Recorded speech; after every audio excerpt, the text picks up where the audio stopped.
in this country over just the past 5 years to just give everyone a sense of the geography involved, if not the intellectual property, if not the sensitive data and technology files that have been stolen as a result of these cyber attacks. Why in the world are we waiting now to get serious about a response?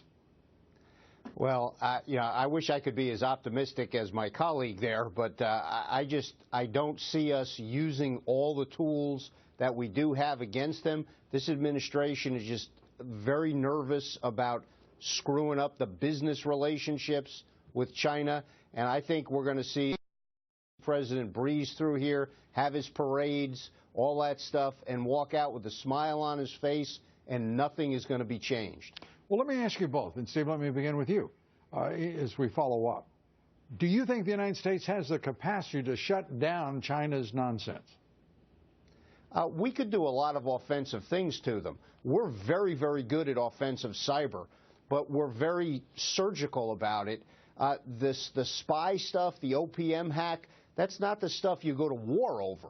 It's espionage. The other stuff, the intellectual property theft, that's a different thing. We've never seen the scale that the Chinese have been stealing with, so nobody knows what the heck to do.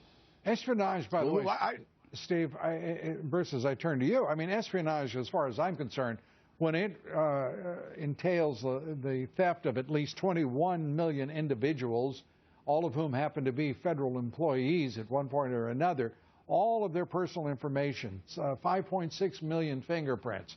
If that isn't the stuff in which you go to war with a country that is assailing the essence of your digital existence, I don't know what it would take.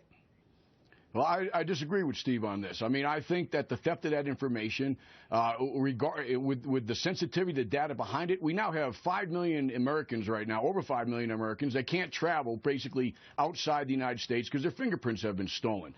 Their backgrounds have, 20-something million Americans right now, their lives are ruined for decades. We're going to offer them three years of credit monitoring. I mean, I disagree. I think this is the stuff where you're not going to have just a war that of alone arms is and enough to boats. aggravate most Americans to their bone, that this is a response of the federal government that we're going to give you credit monitoring.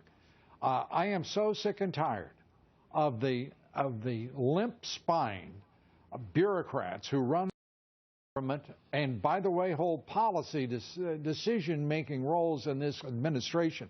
These people owe the American people an apology. We'll never get it, but they're a poor excuse for the foundation of a government.